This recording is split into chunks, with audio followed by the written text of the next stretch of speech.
Myriam, toi, mon amie, voilà 10 ans. 10 ans de ton absence, de solitude, d'amertume. 10 ans que tu as été arrachée à l'affection de tes parents, de ta famille. Mais 10 ans, ce n'est qu'un chiffre. Un chiffre qui ne veut rien dire quand les cicatrices demeurent, quand la blessure vit au fond du cœur. Elle est indélébile et éternelle. Ce jour glacial du 19 mars, où tout s'est arrêté, où notre monde s'est effondré. Depuis 10 ans, une seule question persiste en moi: comment vivre sans toi? Alors je me suis réfugiée. J'ai enfermé au fond de mon cœur un écrin dans lequel j'y range notre jardin secret, nos souvenirs et notre belle amitié. Rien n'est plus vivant qu'un souvenir. Personne ne peut arracher un souvenir. Pendant les moments de mélancolie, je m'isole dans ce monde imaginaire avec toi. Quelle femme de 18 ans serais-tu aujourd'hui? Cet âge si symbolique, celui où l'on peut enfin mener, avec indépendance, tous les projets que l'on rêve de réaliser. Toi, tu rêvais d'être enseignante, danseuse ou médecin. Tu avais envie de croquer la vie avec une foi inébranlable. Je me souviens de ton rire, de ta voix, de ton regard, ces sens qui demeurent à travers le temps et ne vieillissent jamais. Aujourd'hui, 10 ans après, j'ouvre à nouveau cet écrin avec tristesse et nostalgie. Je ferme les yeux et je nous revois au retour de l'école, rentrant chez toi, traversant le salon pour rejoindre ta pièce préférée, ce puits de lumière, la véranda. Dans un coin se trouvent des commodes où s'amoncellent toutes sortes de jouets, une cuisine pour enfants, un coin de déguisement, un coin de lecture minutieusement ordonné. Nous voilà vite installés. Assise en tailleur, je ressens encore le froid du carrelage dissipé par les rayons du soleil qui traversent ces énormes baies vitrées, par cette délicieuse odeur de croissant, tout juste sortie du four, qui nous caresse le nez. Cette véranda, ce lieu magique, cette salle de jeu, de danse, de spectacle, d'anniversaire. Comment oublier ton anniversaire, le dernier? C'était un dimanche d'octobre. Tu avais organisé une fête mémorable. Tu avais invité tous tes amis sans aucune distinction. Tu voulais que nous soyons tout à tes côtés pour célébrer ce moment. Je suis arrivée chez toi avec un cadeau immense. Nous avons dansé, ri, joué. Ta maman nous avait préparé de délicieux beignets. Après avoir soufflé tes 8 bougies, nous nous sommes installés et avons fait un joli cercle afin de découvrir le moment tant attendu, l'ouverture des cadeaux. Tes yeux pétillent de curiosité. On se lance un regard et je comprends que tu ouvriras mon cadeau en dernier. Je me souviens avec mon regard d'enfant de cette immense maison de la petite sirène que nous construirons ensemble une fois les copines parties. Nous rangeons alors la véranda. Tu me serres dans tes bras en silence pour me dire merci. Myriam, serre-moi fort dans tes bras. Enveloppe-moi de ta délicatesse et de ta foi. En refermant cet écran aujourd'hui, je te fais la promesse de le garder au fond de moi, de faire vivre nos souvenirs et avec eux, de faire vivre pour toujours ta mémoire.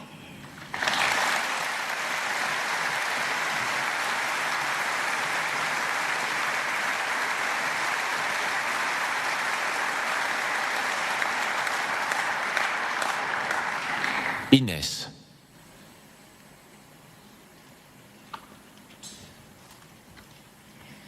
À quel point l'excès est-il nécessaire? Lorsque je vous dis excès, j'imagine que ce mot est péjoratif pour la plupart d'entre nous. Mais que dites-vous de l'excès d'amour, de bienveillance et de résilience? 19 mars 2012, 7h55, une école, des enfants, un tueur. Nous sommes un simple lundi de mars, loin d'imaginer ce que nous allons vivre dans notre école, notre havre de paix. Pourtant, un individu guidé par la haine et la violence a décidé de semer le chaos dans notre école. Les semaines qui succédèrent cette journée ne sont que pleurs, deuil, cauchemars et inquiétudes.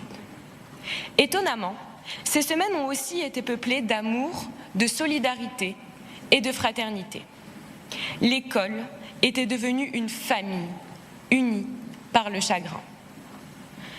Lundi 19 avril 2012, 7h55. Une école, des enfants, nous sommes en classe. Il faut que vous imaginiez des enfants ayant vécu un drame un mois auparavant, retournés à l'école, assaillis par les flashs des journalistes et entourés d'une haie de militaires. Cette journée nous laisse des cicatrices pour la vie, mais lorsque nous rentrons dans l'enceinte de l'école, elles s'estompent.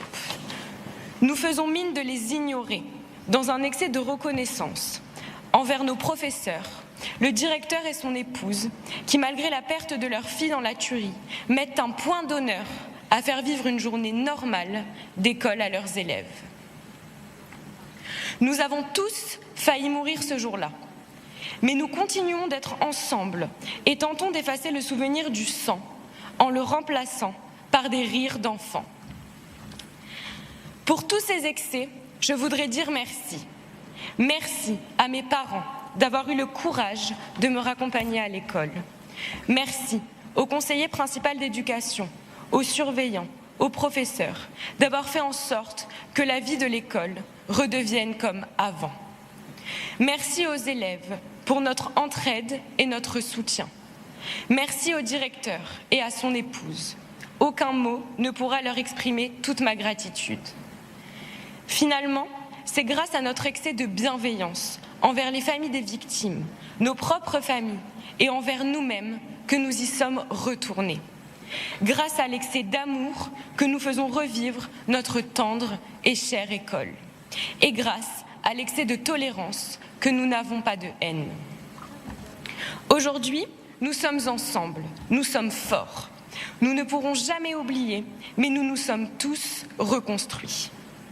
L'école est toujours pleine et les rires d'enfants ont définitivement remplacé le sang. Mesdames, Messieurs, c'est exactement en cela que l'excès est nécessaire. C'est l'excès qui nous a permis de combattre l'excès. L'excès d'amour face à l'excès de haine. L'excès est défini par une trop grande quantité, un dépassement de la mesure normale.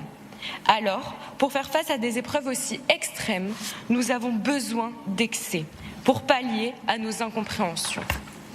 L'excès est nécessaire en tout point lorsqu'il permet de nous rétablir. Aujourd'hui, devant vous, je prône l'excès d'amour pour la résilience. Merci.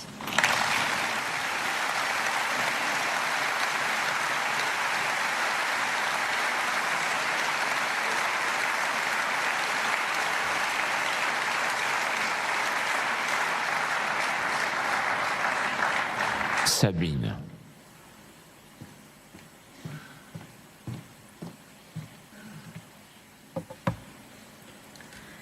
Il était 9h30 en Israël, Jérusalem, lundi 19 mars 2012.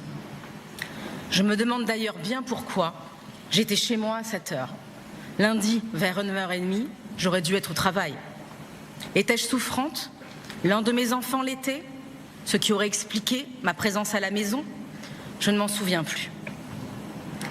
Est-ce que Dieu s'était discrètement arrangé pour que je sois chez moi afin d'accueillir plus à mon aise cet événement qui allait et à jamais dilapider mes certitudes, mes valeurs, mes idéaux, la douceur relative de mon existence? J'aime à penser que oui. 9h30 environ donc. Mon téléphone sonne. Qui peut m'appeler à cette heure? En Israël, nous sommes et depuis longtemps dans un mode d'activité qui n'a d'égal dans aucune autre partie du monde. En France, il est 8h30 et personne de mon entourage n'a l'habitude de me contacter si tôt. Je jure, et je me suis repassé cette scène au moins 10 000 fois, qu'à ce moment précis, j'ai craint le pire. Pourtant, rien ne présageait une catastrophe. Nous étions au lendemain des festivités de Pourim. J'avais eu le bonheur de déjeuner à Jérusalem quelques jours auparavant avec mon directeur, rabbin et ami, Yaakov Monsonego et sa famille. Nous avions été dans ce restaurant italien, toujours le même, le Luciana. Yaakov tient à ses rituels. Il m'a taquiné sur mon choix de plat, toujours à base d'aubergines. et a insisté vainement pour que je partage son fondant au chocolat. Nous avons parlé de l'école, bien sûr, de ses difficultés financières et de l'idée de créer un comité des anciens élèves. Nous avons parlé de mes enfants, de leur éducation. Nous avons parlé de Franck Touboul. Nous parlons toujours de Franck. De ses responsabilités qu'il fait passer avant sa santé capricieuse, et donc de son irresponsabilité. Nous avons ri et bu un thé à la menthe très sucré.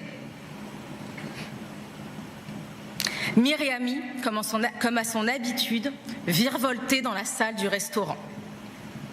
Elle était là, puis là, ou encore là, tel un papillon.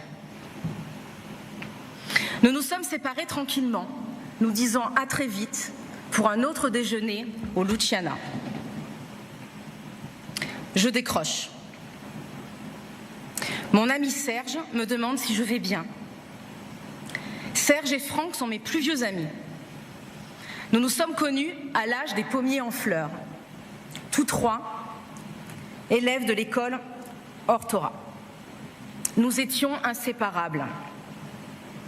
Il faut bien comprendre que cette école était aussi notre famille, le témoin éternel d'années extraordinaires de construction, fou rire, éveil, accomplissement, malice. Oui, Serge, ça va? Et toi? T'es où, là? Chez moi. Tu as regardé la télé ce matin? Les chaînes françaises? Non. Écoute, Sabine, ce que je vais te dire va te bouleverser. Alors tu vas bien m'écouter. Tu vas aller t'asseoir sur ton canapé et tu vas respirer à fond. Mais pourquoi je ferais ça, Serge? Il y a eu un attentat à l'école ce matin. Une attaque terroriste. Il y a des morts. Tu m'entends? Jonathan Sandler et ses 2 enfants sont morts. Et Myriami est morte.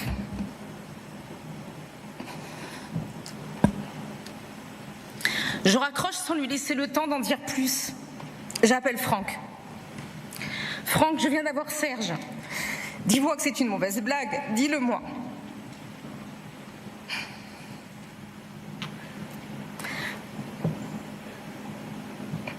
Franck suffoque et je n'entends qu'une chose qu'il me répète en boucle. Comme un automate fou qui a disjoncté. Ils nous ont pris Myriami, Sabine. Ils nous l'ont prise. Ils nous l'ont prise. Ils nous l'ont prise. Le cri que j'ai poussé me déchire encore le cœur et les tympans. Ce cri-là, personne ne saura le dissiper en moi.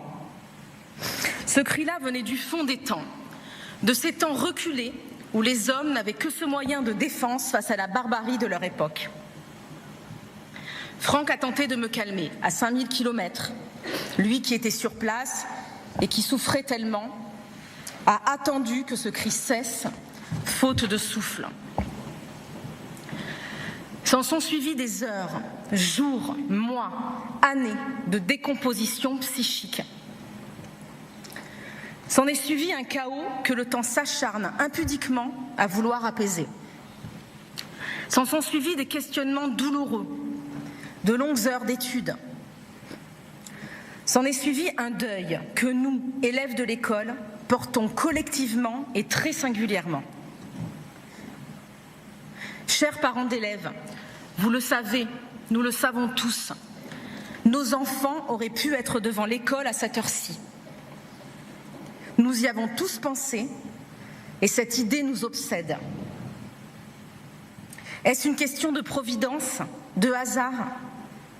Est-ce la terrible démonstration du Gamzu Letova que l'on traduit par « cela est aussi pour le bien » ? Je ne sais. Ce que je sais en revanche, c'est que c'est un morceau de notre cœur qui a été arraché ce jour-là, une partie de nous-mêmes, la meilleure. Et depuis, c'est l'errance, l'amputation.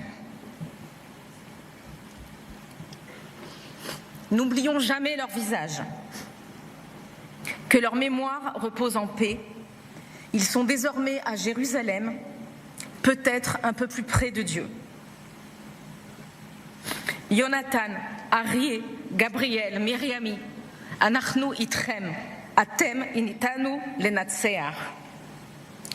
Jonathan, Aryeh, Gabriel, Miriami, nous sommes avec vous, vous êtes avec nous à jamais.